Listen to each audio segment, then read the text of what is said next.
A lei possuía um prazo de validade, possuía um propósito da parte de Deus e possuía também um caráter profético. Ela era uma sombra daquilo que viria na realidade futura quando Cristo se revelasse ao mundo. Vamos falar um pouquinho disso nesse vídeo.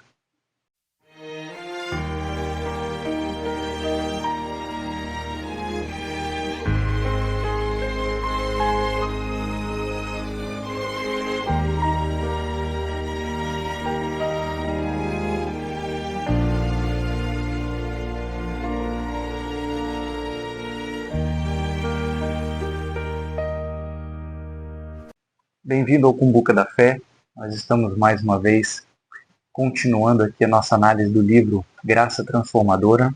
Agora, capítulo 5, nós vamos falar sobre caráter profético da lei de Moisés.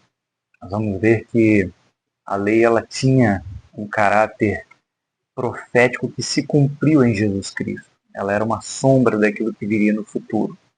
Mas antes da gente entrar propriamente nesse capítulo, só fazer um pequeno review do que a gente viu até agora e por que a gente está falando tanto de lei. Desde o início do livro, o autor já aborda muito a questão da importância de entendermos a lei para que possamos entender o valor da graça e como que ela opera na nossa vida. Então ele vem falando muito a respeito de lei, ele fala sobre prazo e propósito da lei, falou sobre o período antes da lei, e ele vai falar um pouquinho agora também sobre esse caráter profético da lei de Moisés. E é interessante ele falar sobre isso porque alguns desses pontos nós raramente ouvimos ou vemos ou estudamos. Então há algo bem importante e bem profundo de ser compreendido nesse capítulo aqui. Então, na frase de abertura, ele usa uma frase de Carl Henry. Ele diz assim: há apenas uma única coisa realmente inevitável. É necessário que as escrituras se cumpram. Com essa frase, ele dá abertura ao capítulo que ele trata já no início a respeito de duas coisas que ele quer falar, utilizando com base o texto mais fundamental que fala sobre o prazo de validade da lei, que é Romanos 10:4, dizendo porque o fim da lei é Cristo para a justificação de todo o que crê. Então a lei, ela realmente tem um fim, ela tem um prazo de validade muito bem estabelecido, a gente falou um pouco melhor disso no capítulo passado, mas ele quer abordar aqui que é preciso entender por que a lei tinha um prazo de validade e como é que foi esse expirar desse prazo de validade, né? No momento em que a lei foi simplesmente revogada, ela vigorou e foi revogada quando Jesus veio, o que aconteceu? Há uma falha, muitas vezes, nessa brecha aí, no entendimento de que a lei cessou e simplesmente Cristo veio e nos deu a graça e vida que segue, como se fossem dois projetos da parte de Deus. Um no Velho Testamento na lei e um no Novo, por meio de Jesus Cristo com a graça. Mas nós vemos que não é assim, é um projeto contínuo, cada um deles no seu tempo, cada um deles segundo o seu propósito. E aí ele já fala a respeito desse caráter profético que a lei de Moisés tinha. Estamos falando da lei de Moisés. E é interessante, ele já começa falando a respeito desse caráter profético, utilizando um texto também de Romanos, no capítulo 16, que ele diz assim: o mistério oculto nos tempos passados, mas agora revelado e dado a conhecer pelas escrituras proféticas, por ordem do Deus eterno. Então, o próprio texto da palavra no Novo Testamento se refere ao Velho Testamento como profético. Então, haviam segredos, havia um mistério oculto nele que se revelaria nesse tempo. Muito bem, então a gente falou no capítulo passado a respeito desse prazo de validade, que a lei ela vigorou e ela expirou, ela teve um prazo de validade ali, ela parou, né? Mas é importante entender esse momento, no momento em que a lei deixa de vigorar e o prazo expira, porque ele já entra num aspecto aqui que ele aborda, que é a revogação versus cumprimento, que são duas coisas muito diferentes, porque na verdade a lei ela não foi revogada simplesmente. Jesus não veio simplesmente ao mundo e revogou a lei, e tirou a lei de seu trono, né? Se a gente pode dizer assim. Não tirou o mundo debaixo da lei, simplesmente agora não existe mais lei, estão debaixo da graça. Esse primeiro projeto passou, agora é o segundo, estou substituindo. Teve motivo para isso, teve propósito para isso, e ela simplesmente não foi revogada, ela não simplesmente foi tirada pelo Senhor Jesus. Pelo contrário, o Senhor Jesus, em Mateus capítulo 5:17, diz, aquele texto até muito conhecido, que ele diz assim: não pensem que vim revogar a lei ou os profetas. Não vim para revogar, mas para cumprir. Porque em verdade lhes digo, até que o céu e a terra passem, nenhum i ou um tio jamais passará da lei, até que tudo se cumpra. Então olha só que interessante a gente começar a mudar um pouquinho a visão que a maioria tem a respeito da lei, que a lei simplesmente deixou de vigorar. A lei não simplesmente foi revogada, a lei foi cumprida. Em diversas maneiras a gente vai falar sobre isso e entender isso nesse capítulo. Quando Jesus vem, ele cumpre a lei de Moisés de duas formas. A primeira é vivendo os mandamentos que a lei ordenava. Quando ele diz que veio cumprir, ele realmente cumpriu todos os mandamentos. Ele viveu, ele guardou o sábado, ele oferecia as ofertas que eram ordenadas, ele participava das festas, ele participava da Páscoa, ele estava sempre no templo, no sábado, nas sinagogas, como a palavra diz que era do seu costume, mostrando que ele observava isso. Então, Jesus, ele andou como um judeu. Ele era judeu e andou como um judeu debaixo da lei, cumprindo toda a lei. Porque se ele não tivesse cumprido os mandamentos da lei, esse texto não poderia ser verdadeiro. Ele não veio revogar, ele veio cumprir. Ele cumpriu todos os mandamentos. Porque é fundamental o que a gente está falando, fundamental de básico. Veja, se Jesus veio para ser o nosso Salvador e dar a sua vida por nós, se ele foi ao Calvário como o Cordeiro sem mácula, ou seja, sem manchas, sem pecado, ele não poderia ter transgredido nenhuma lei do mandamento da lei de Moisés. Porque qual é a definição de pecado? Pecado é a transgressão da lei.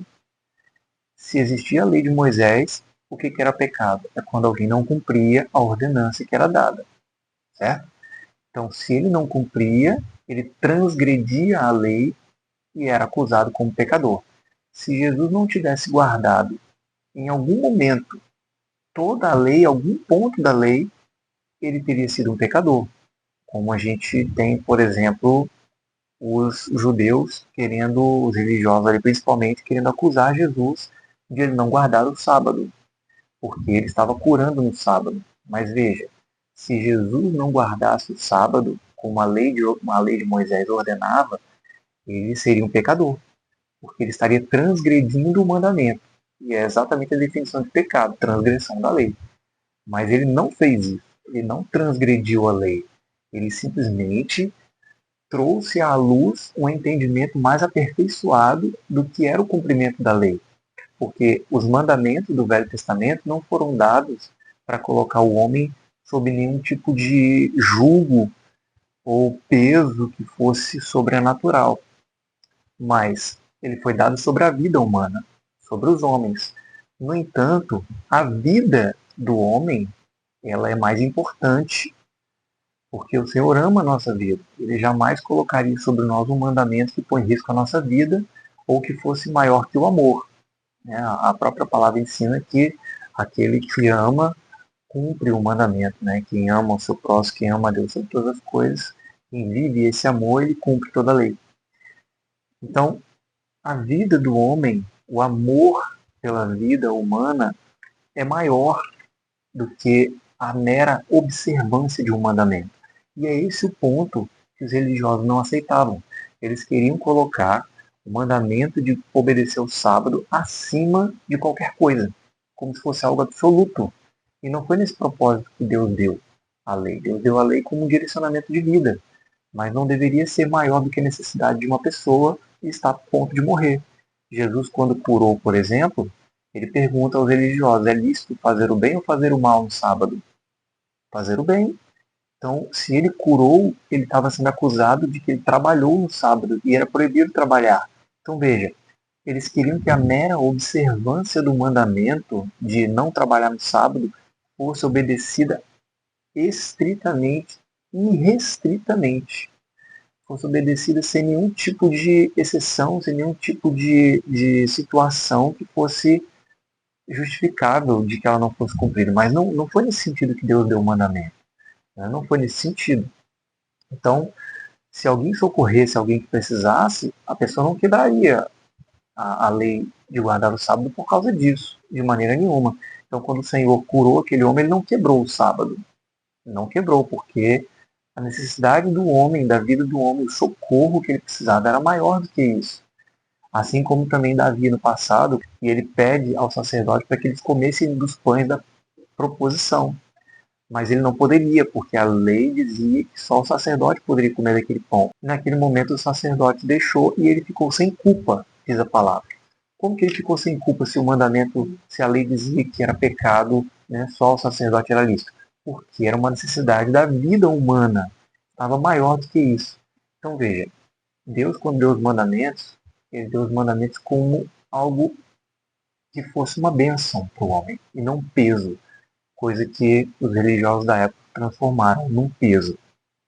Então, quando Jesus diz aqui que ele cumpriu a lei, ele realmente cumpriu toda a lei. Ele guardou o sábado, ele guardava os períodos de festa, ele fazia tudo o que a lei ordenava, porque ele precisou cumprir os mandamentos para que isso fosse verdade. Então, ele cumpriu a lei de duas formas. A primeira foi assim, cumprindo os mandamentos, né, morais ali e de ordenança que a lei transmitia. E a segunda forma como ele cumpriu a lei foi morrendo no lugar daqueles que não conseguiram cumpri-la. Ele fala a respeito disso aqui.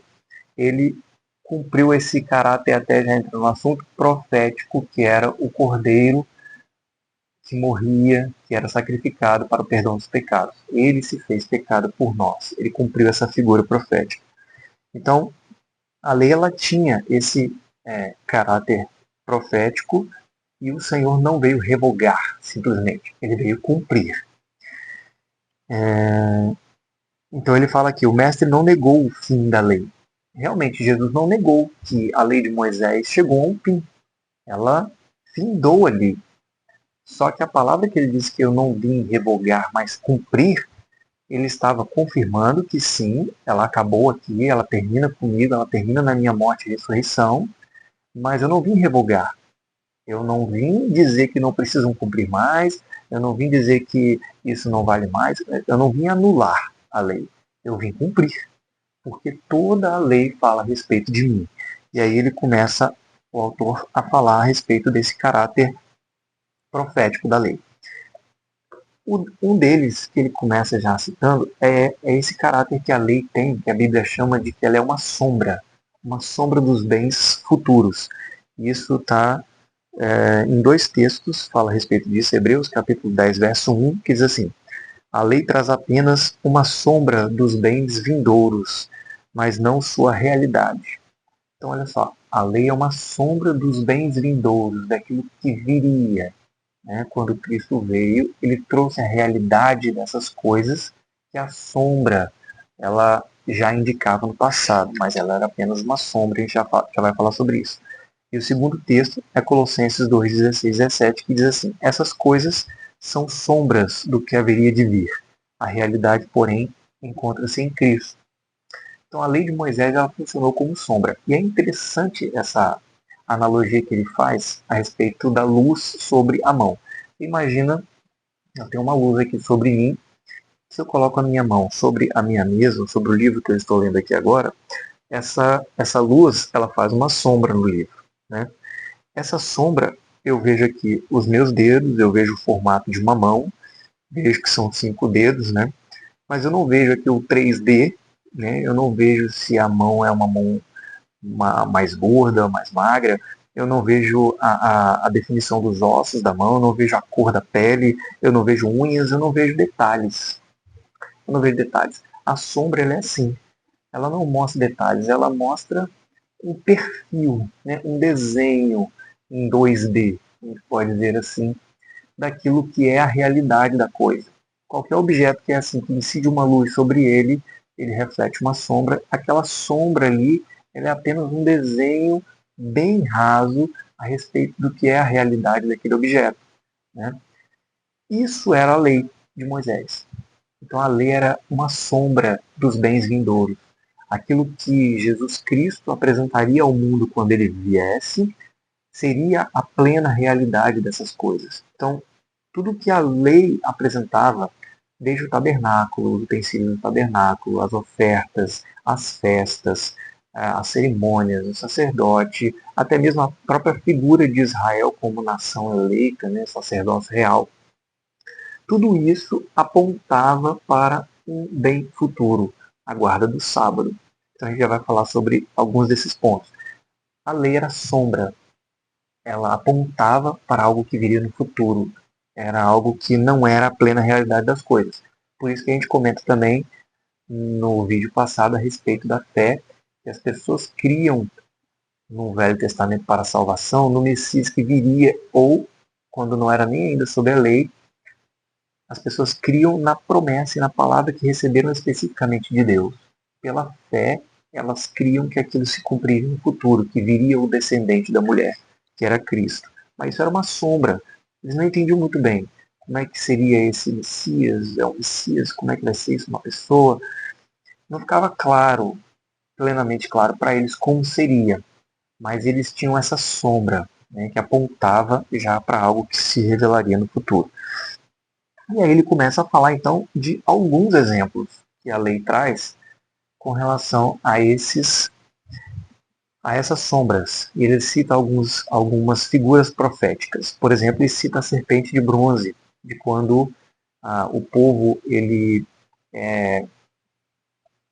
comete pecado diante de Deus, o povo está rebelde diante do Senhor, e o Senhor manda serpentes no deserto. E essas serpentes começam a picar todo o povo, se torna uma situação ali perigosa, crítica, né, e até de aflição no meio do povo. E aí quando Moisés ele vai a Deus em oração, Deus dá a ele uma ordem e fala, cria, né, funde e desenvolve ali uma serpente de bronze. E ela vai ser erguida diante do arraial. E qualquer um que for picado por uma serpente, basta olhar para essa serpente de bronze que ele vai ser curado. O Senhor não falou mais nada a respeito disso, que seria no futuro, que isso apontava para Jesus, que isso apontava para o Messias. Deus não falou mais nada. Bastava fazer isso, olhar para a serpente e ser curado. Ele aponta aqui o autor, como o próprio autor também da carta de João, né? João escreve e fala que era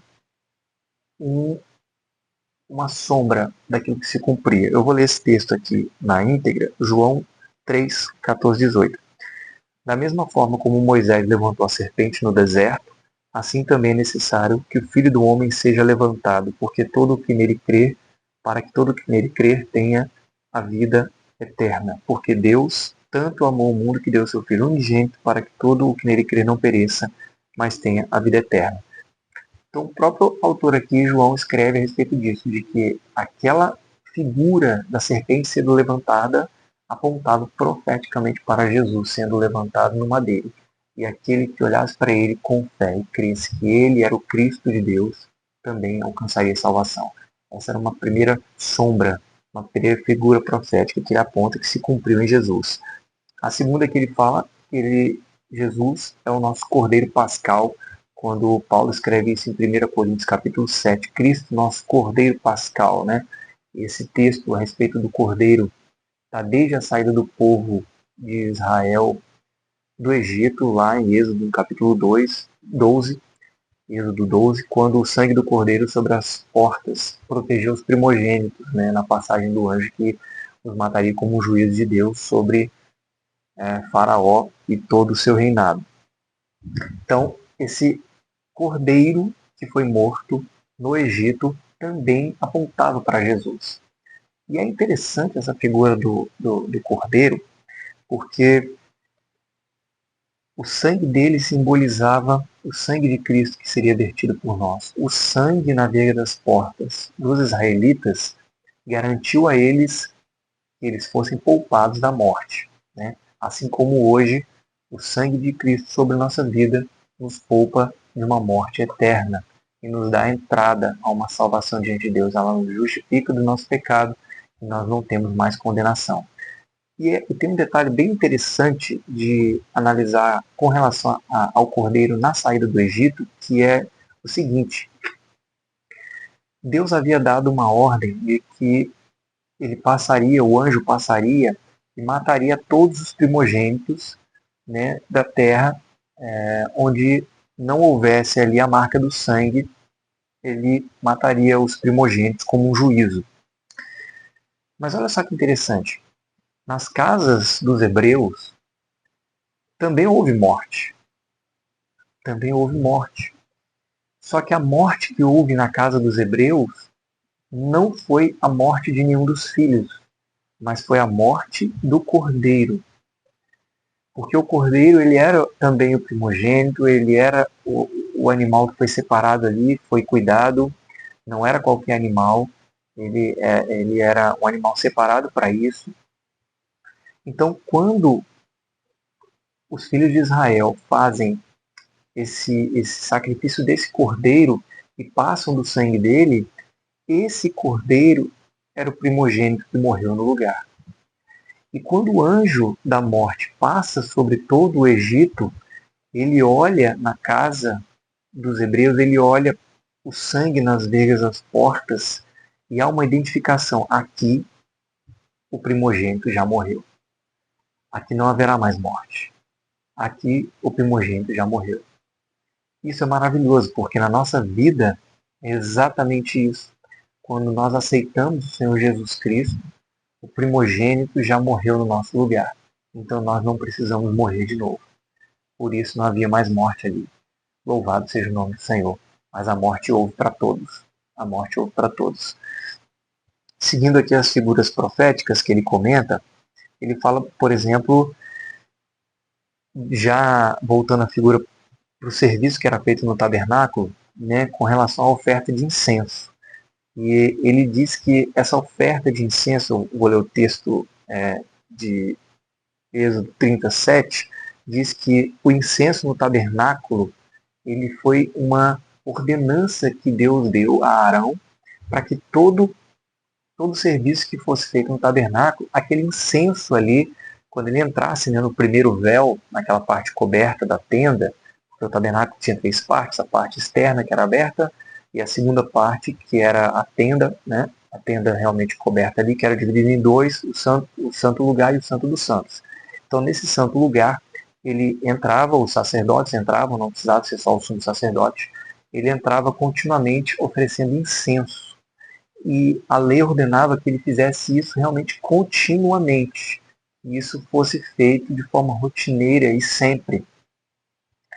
E aí o autor aqui do livro aponta como é que isso aí, essa oferta de incenso, era uma sombra de um bem futuro que viria quando Jesus Cristo se revelasse. E qual era a realidade da coisa, né? Se a oferta de incenso era a sombra, qual era a realidade? Ele usa o texto Salmo 141, verso 2. Seja a minha oração como incenso diante de ti e o levantar das minhas mãos como a oferta da tarde, ou o sacrifício da tarde. Então, a oferta de incenso no passado apontava para as orações dos santos. E esse texto também é mencionado em Apocalipse, né? Quando a gente fala que, quando o anjo fala que aquelas eram as orações dos santos. Então, veja que interessante. Ele já cumpriu, quando Jesus veio ao mundo, a realidade disso se revelou. Aquilo que era um incenso, na verdade, apontava para algo que Deus queria do seu povo na nova aliança, que eram as orações contínuas. Por isso Paulo escreve que orai sem cessar. Uma ordenança do Senhor. A oferta de incenso era contínua. E a nossa vida de oração tem que ser contínua também. Todo o tempo. Minha mente está ligada no céu, orando, seja pela minha família, seja pela minha vida, seja pelo meu trabalho, seja pelas minhas necessidades físicas, minha saúde, seja pela minha necessidade espiritual, seja pela minha necessidade emocional, seja pela necessidade da minha igreja, das pessoas que eu conheço, da minha família, enfim. São muitas necessidades. Então as orações sobem a Deus continuamente, assim como o incenso era ofertado. Eu não citei o texto do Apocalipse, né? Apocalipse 5:8, taças de ouro cheias de incenso, que são as orações dos santos. Então, o próprio texto de Apocalipse já declara o incenso, as taças cheias de incenso são as orações dos santos, já faz essa correlação. Uma outra figura profética que ele aponta, e essa é muito interessante, são as lâmpadas do tabernáculo. Ele fala a respeito disso como essa figura da sombra, usando o texto de, deixa eu achar aqui o texto exato, Êxodo 27:20, que diz que havia uma ordem da parte de Deus de manter o candelabro do tabernáculo, desse santo lugar, aceso continuamente. E isso era um decreto perpétuo. Olha só que interessante, duas coisas. Aquele fogo não podia se apagar. Esse candelabro ele era como se fosse uma haste principal, abrindo para sete hastes, né, de ouro, que se firmavam com cada ponta dessa aqui uma regiãozinha para colocar azeite e acender o pavio com óleo. Aquele fogo não podia se apagar. Aquele fogo não podia se apagar. Havia uma ordem de Deus sobre isso. Os sacerdotes se revezavam nas suas funções, nos seus horários, mas aquele fogo ele não podia se apagar. E isso era uma figura profética que apontava para o que na realidade? Se aquilo era uma sombra, qual é a realidade disso? A realidade disso era quando o Espírito Santo viesse. Ele era a representação da realidade desse candelabro que tinha 7 pontas, 7 hastes, como a palavra de Deus fala, que são os 7 Espíritos de Deus que ministram. Então, esses 7 Espíritos, com as suas lâmpadas no passado, no tabernáculo, que não podiam se apagar, qual que é a ordem que nós temos hoje? Como isso se cumpre na realidade no Novo Testamento? O autor cita 1 Tessalonicenses capítulo 5, verso 19, que nós também temos uma ordem de não apagar uma lâmpada, mas não necessariamente uma lâmpada, porque a lâmpada era a sombra, a realidade era o quê? A instrução de que nós não podemos extinguir o espírito, nós não podemos apagar, literalmente apagar, né? O extintor, quando a gente vai extinguir um fogo, você sopra ali, não extingais o espírito, não apague o espírito, não deixe que ele suma da sua vida, que ele se retire. E isso é uma responsabilidade de cada um de nós. O texto é falado para nós, assim como no Velho Testamento. Existe uma ordem de não deixar o fogo apagar. Nós também temos da parte de Deus uma ordenança. Nós não podemos deixar este fogo dentro do nosso espírito apagar, que é esse Espírito Santo, que nos move, que nos direciona, que nos fortalece, que nos consola. Nós não podemos deixá-lo se apagar. Muito interessante como ele usa como ele faz essa aplicação profética, né, do que era a sombra, do que era a sua realidade. E um aspecto interessante também que ele fala que no Velho Testamento esse mandamento de guardar, de manter as lâmpadas acesas era um decreto perpétuo. E olha que interessante, se era um decreto perpétuo, como é que isso se manteria para sempre, se na verdade a função do sacerdote acabou quando a lei de Moisés acabou, né? Prescreveu ali, findou seu prazo de validade. E o sacerdote não tinha nem mais nem um tempo para ficar indo lá continuamente acender as lâmpadas.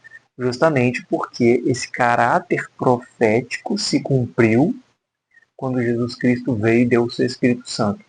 O caráter profético no Velho Testamento era manter o fogo aceso, mas o decreto perpétuo de Deus se mantém. Hoje, de uma nova maneira, que é não extinguindo o Espírito Santo na nossa vida, mas o decreto ainda está de pé. Louvado seja o nome do Senhor. Então ele usa também essa figura do fogo do tabernáculo ali, do candelabro, para mostrar que aquilo falava a respeito do Espírito Santo na nova aliança. Então, veja como que há muitas figuras do Velho Testamento no Novo. Ele citou algumas aqui para fundamentar o ponto. E o ponto é, a lei de Moisés, ela tinha um caráter profético. E esse caráter profético se cumpriu. todas as profecias, todas as sombras, tudo que tinha que se cumpriu na pessoa de Cristo, quando ele morreu e quando ele ressuscitou. Então, ele fala a respeito desse cumprimento duplo que Jesus cumpriu da lei, como eu comentei no início. O primeiro é, vou ler que ele cumpriu a lei, guardando-a perfeitamente sem pecar, né? Isso está em Hebreus capítulo 4, verso 15. E, segunda forma como ele cumpriu a lei, morrendo pelos que falharam em cumpri-la. Gálatas capítulo 4, verso 4 e 5. Deus enviou seu Filho, nascido de mulher, nascido debaixo da lei, a fim de redimir os que estavam sob a lei. Então, há uma importância na lei do Antigo Testamento em explicar aquilo que viria no futuro. A lei tinha esse caráter, ela era uma sombra, ela tinha um caráter profético. Tudo aquilo que Deus falou na lei de Moisés eram sombras de bens vindouros. E aí a gente estende, ele não entrou em detalhes aqui, para muitas outras coisas, muitos outros aspectos da lei que se cumpriram na nova aliança. E uma muito discutida, por exemplo, a respeito do sábado. A guarda do sábado. Nós devemos guardar o sábado ou não devemos guardar o sábado? Nós devemos cumprir isso como um mandamento que havia na lei ou não devemos cumprir? Veja, essa era uma sombra daquilo que viria, mais uma sombra. A guarda do sábado, como o dia de descanso que Israel tinha, era uma sombra do descanso que nós temos em Jesus todos os dias. Ela se cumpriu plenamente em Cristo, de maneira que hoje nós não temos mais a obrigação de guardar o sábado. Isso se cumpriu na pessoa do Senhor Jesus. Louvado seja o nome do Senhor. A gente fica aqui então finalizando mais este capítulo. No próximo nós vamos falar sobre mudança de lei. É um capítulo muito interessante, vai abrir muito o seu entendimento a respeito do que realmente mudou da velha aliança para a nova, e nós não estamos necessariamente debaixo de nenhuma lei, nós entenderemos a respeito disso. Se você gostou do conteúdo, se você tem gostado daquilo que a gente tem comentado, da análise do livro, tem participado com a gente, participe também comentando, curta o vídeo, compartilhe, faça esse conteúdo alcançar mais pessoas. Eu espero que ele seja uma bênção na sua vida. Que Deus te abençoe.